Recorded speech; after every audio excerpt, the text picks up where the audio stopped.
एक सिस्टर ने मुझे पूछा है कि दीदी क्या पिगमेंटेशन ब्रेक भी होता है क्या? बात तो सही है क्योंकि मैंने भी कभी नहीं सुना। देखो, ब्रेक का तो मुझे पता नहीं है, लेकिन जिसकी स्किन बहुत ज़्यादा ड्राई है और उसकी स्किन में पिगमेंटेशन है तो ड्राईनेस से उसकी स्किन ब्रेक होगी। पिगमेंटेशन ब्रेक नहीं होगा, पिगमेंटेशन उसी जगह ही है। स्क्रीन स्किन जब ब्रेक होगी ना तो वो हल्की-हल्की लाइन कर देगी, तो हमें क्या लगेगा ना कि पिगमेंटेशन ब्रेक हो रहा है। वो पिगमेंटेशन ब्रेक नहीं है, आपकी स्किन ब्रेक हो रही है ड्राईनेस के कारण। और जब मेरा मेलाज़्मा था ना तो मेरी स्किन ब्रेक नहीं हुई थी, मेरा धीरे-धीरे रिमूव हुआ था क्योंकि मुझे एक टाइम पे पता चल चुका था कि मेरी स्किन बहुत ज़्यादा ड्राई है और इसको हाइड्रेट रखने की बहुत ज़रूरत है। तो मैं पानी ज़्यादा पीती थी, जिससे क्या होता था मेरे चेहरे पर नमी बनी रहती थी, जिससे स्किन ब्रेक भी नहीं होती थी। और क्या है ना, मेरा मेलाज़्मा धीरे-धीरे उससे जाने भी लगा, मतलब पानी पीने से नहीं, डाइट अच्छी करने से धीरे, धीरे, धीरे। क्योंकि ये ना काफ़ी पुराना है। अब सोचो, आप 10 साल का मेलाज़्मा सडनली कैसे चला जाएगा? आप खुद खुद माइंड लगाओ। आप बोलते हो कि मुझे दीदी इतने साल हो गया है, मेरा मेलाज़्मा नहीं जा रहा है, तो उसके लिए आपको जब 10 साल का मेलाज़्मा हम झेल रहे हैं, तो हम 1-2 साल वेट नहीं कर सकते। पेशेंस के साथ चलना है, पेशेंस के साथ।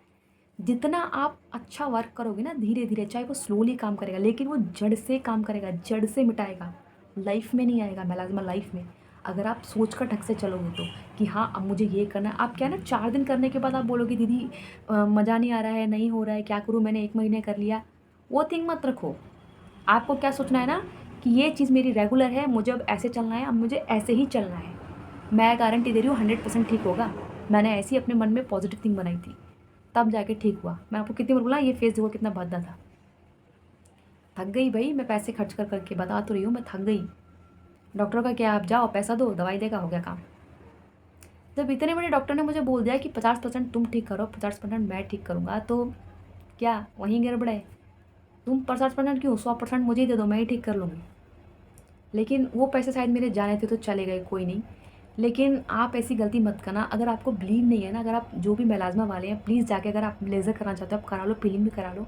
लेकिन अगर आपका डीप प्रॉब्लम है तो वो ठीक नहीं होगा भाई, ठीक नहीं होगा। वो पैसे अपने खाने में लगा लो, खाने में लगा लो, हमेशा बोलती हूँ। तो आप ये थिंक निकालना छोड़ दो कि पिगमेंटेशन होने से वो ब्रेक होता है, ब्रेक नहीं होता है, पिगमेंटेशन हमेशा गायब होता है। ब्रेक होती है आपकी स्किन, समझ रहे हो ना? ब्रेक होती है आपकी स्किन, जैसे ड्राई स्किन है, ऑयली स्किन तो ब्रेक नहीं होगी। अब कुछ लोग बोलते हैं कि भैया ऐसे-ऐसे लोग हैं जिनके पिगमेंटेशन नहीं होता, वो धूप में भी जाते हैं वो। भैया लकी है, उनके नहीं होता है। मेरे घर में देखो किसी को भी नहीं, सिर्फ मुझे ही हुआ।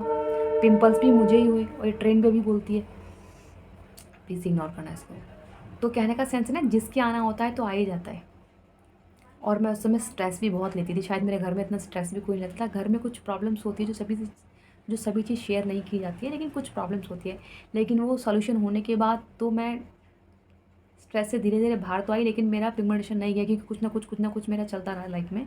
तो देखो, मैं हमेशा बोलती हूँ जितना आप स्ट्रेस लेंगे ना, आपका मुलाज़मा ठीक नहीं होगा, प्लीज़ आप समझो।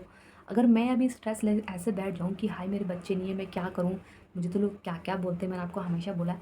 अगर ये स्ट्रेस लेके बैठ जाऊँगी तो मैं तो आदी हो जाऊँगी सोच-सोच के। बोलने वाला तो बोल के चला जाएगा, उसको क्या फ़र्क पड़ेगा? तो मैं उसके लिए मेरी हेल्थ क्यों ख़राब करूँ? आप खुद सोचो। मैं उसके लिए मेरी हेल्थ ख़राब नहीं कर सकती ना, यही चीज़ आपने सोचनी है। आपको किसी के लिए अपनी हेल्थ ख़राब नहीं करनी। आपको अच्छा सोचना है, क्या मन है वो करना है और खुश रहना है, जिससे आप जल्दी स्वस्थ हो सकें। आप जितना खुश रहोगे ना, मेलाज़्मा क्या, जितनी भी अंदर की प्रॉब्लम्स है ना, सभी दूर चली जाएगी।